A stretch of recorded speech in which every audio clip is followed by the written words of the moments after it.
ABP Ganga में मैं हूं आपके साथ प्राची पाराशर। खबरों की शुरुआत अलीगढ़ की खबर के साथ, जहां कल हुए केके अस्पताल के डॉक्टर सागर के साथ मारपीट मामले में अस्पताल का सीसीटीवी फुटेज सामने आया है।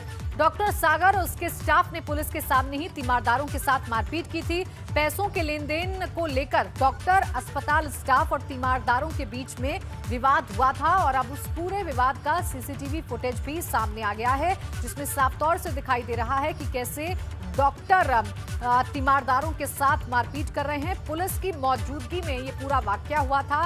पुलिस की मौजूदगी में ही अस्पताल अखाड़ा बन गया था। पैसों के लेन देन को लेकर डॉक्टर और तीमारदारों के बीच में मारपीट हुई थी, विवाद हुआ था। अब इस मारपीट का जो सीसीटीवी फुटेज है वो सामने आ गया है।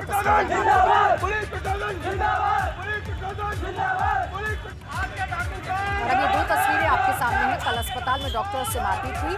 विरोध में डॉक्टर्स ने सड़क जाम कर दिया और पुलिस के खिलाफ नारेबाजी की है, क्योंकि पुलिस के सामने कल ये पूरा घटनाक्रम हुआ है। पुलिस के सामने ही अस्पताल अखाड़े में तब्दील हो गया, इसीलिए पुलिस के खिलाफ डॉक्टर्स के अंदर नाराजगी और इसीलिए डॉक्टर्स ने आज अपना विरोध जताया है और सड़क को जाम कर दिया और पुलिस पर जमकर हमला बोला।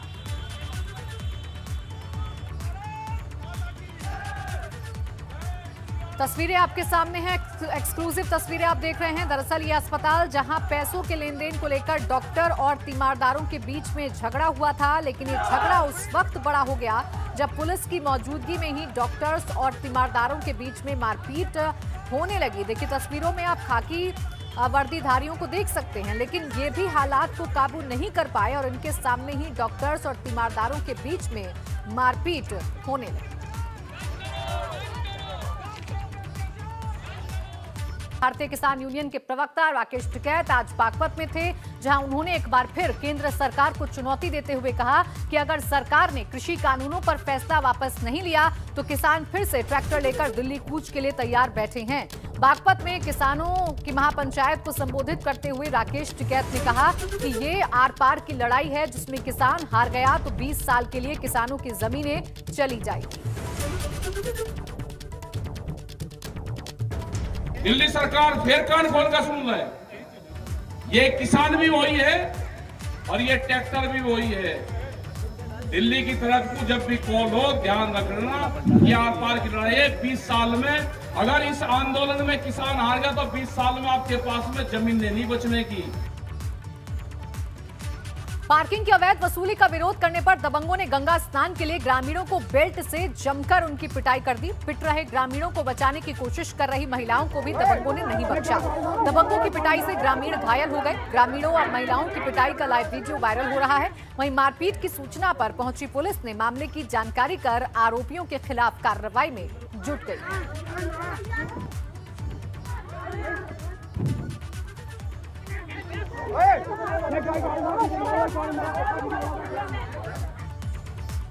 और दबंगों ने युवक पर लाठी डंडों से हमला किया। खबर जालौन से, जहां मारपीट करने के बाद हमलावर मौके से फरार हो गए।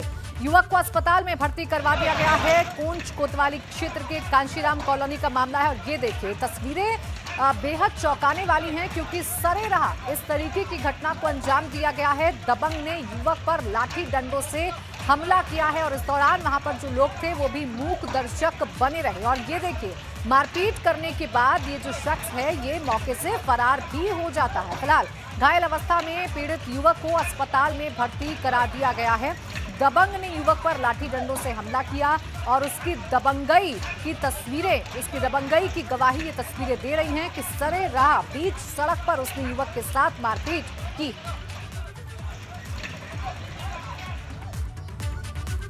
महोबा शहर कोतवाली के समद नगर मोहल्ले में घर के बाहर शराब पीने से मना करने पर दो दबंग युवकों ने युवती की बेरहमी से पिटाई कर दी। यही नहीं, मारपीट का विरोध करने पर दोनों दबंगों की बहनों ने आकर अकेली युवती की लाठी डंडों से मारपीट कर लहूलुहान कर दिया। शराबी दबंग युवकों की करतूत कैमरे में कैद हो गई। तो वहीं घटना की सूचना पाकर मौके पर पहुंची पुलिस ने युवती को मेडिकल जाँच के लिए भेजा और मामले की कार्रवाई तेज कर दी।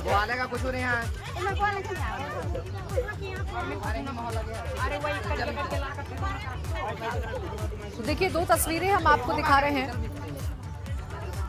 युवती के साथ मारपीट का ये मामला सामने आया है। शराब पीकर दबंगों ने युवती के साथ पिटाई की है। ये देखिए उस वक्त की तस्वीरें हैं जब युवती को लाठी डंडों से पीटा गया है और ये जो तस्वीरें हैं ये कैमरे में कैद हो गई। शराब पीकर इस घटना को अंजाम दिया गया है।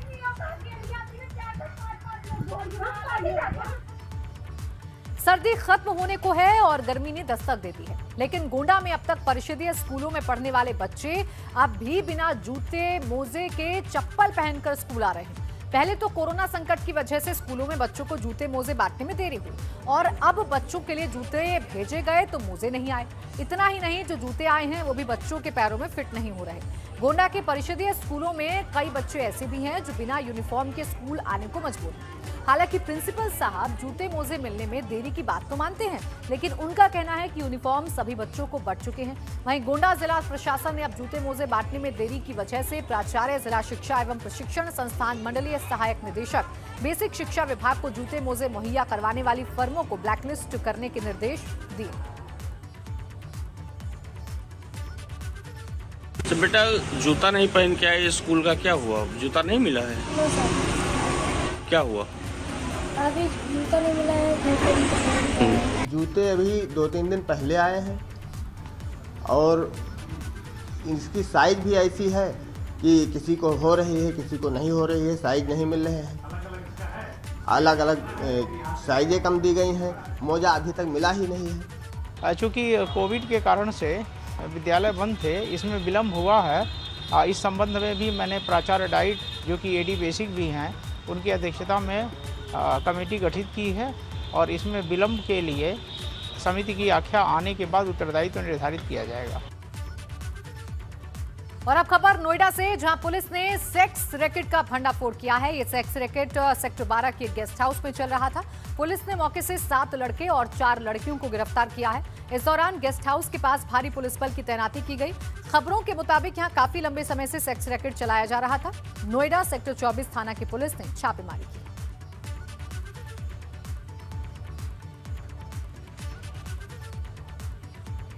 देखिए, सेक्टर 24 थाना क्षेत्र में आज एक सूचना मिली कि सेक्टर 12 में एक आवासीय परिसर में कुछ अवैध धंधे चल रहे हैं।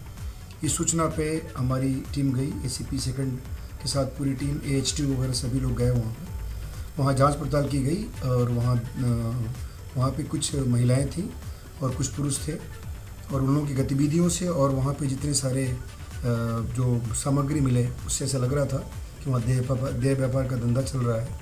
इसमें हम लोगों ने 7 पुरुष को अरेस्ट किया है और वहाँ पे कुछ महिलाएं भी मिली हैं, उनको भी हिरासत में लेकर पूछताछ की जा रही है।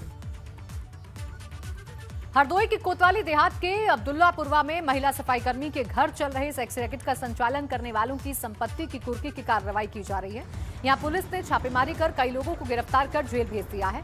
मामले की चार्जशीट दाखिल करने के बाद पुलिस ने इसमें गैंगस्टर एक्ट की कार्रवाई की है और अब संपत्ति कुर्की की कार्रवाई की प्रक्रिया चल रही है। जिस समय पुलिस ने छापेमारी की थी उस समय 3 महिला गैर प्रांत की भी मिली थी।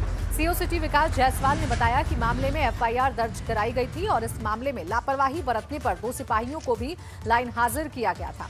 इस मामले में आरोपियों के विरुद्ध चार्जशीट दाखिल कर दी गई है और अब इनकी संपत्ति की कुर्की की कार्रवाई शुरू हो चुकी है। जैसे आप सभी अवगत हैं कि अभी कुछ समय पूर्व कोतवाली देहात के अब्दुलपुरा क्षेत्र में ऐसा अवैध कारोबार में संलिप्त व्यक्तियों को के खिलाफ विधिक कार्रवाई करते हुए उनको जेल भेजा गया है। उनके विरुद्ध गैंगस्टर की कार्रवाई भी की गई है। अब उनकी संपत्ति कुर्कीकरण की कार्रवाई चल रही है। ये पूरी पत्रावली प्रचलित है। जल्दी ही हम उनकी संपत्ति कुर्क कराने की कार्रवाई पूर्ण कर लेंगे। श्रावस्ती में 24 जनवरी को अगनू नाम के एक युवक की संदिग्ध परिस्थितियों में लाश मिली थी, जिस पर पुलिस ने बड़ा खुलासा किया है।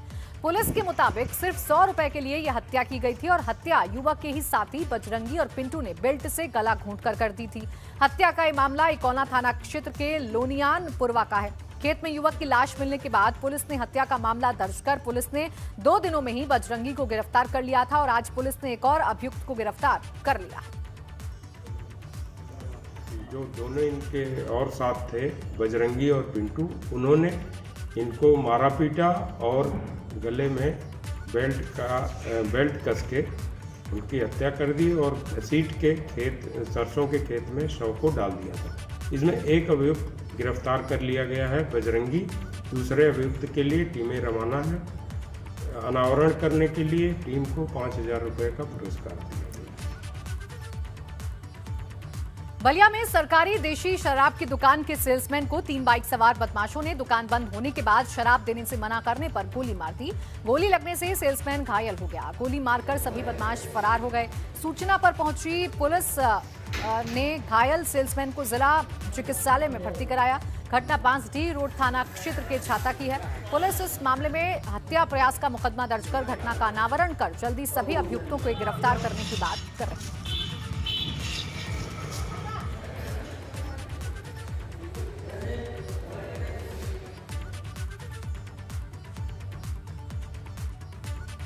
और इटावा में ट्रैक्टर और बोलेरो की टक्कर में एक शख्स की मौत हो गई, जबकि 4 लोग घायल हो गए। घायलों को अस्पताल में भर्ती करवाया गया। हादसे के बाद ट्रैक्टर चालक ट्रैक्टर छोड़कर मौके से फरार हो गया। ये हादसा बड़पुरा थाना क्षेत्र में रामकृष्णा होटल के सामने हुआ। बताया जा रहा है कि बोलेरो उन्नाव से भिंड की ओर जा रही थी, तभी ट्रैक्टर ने टक्कर मार दी।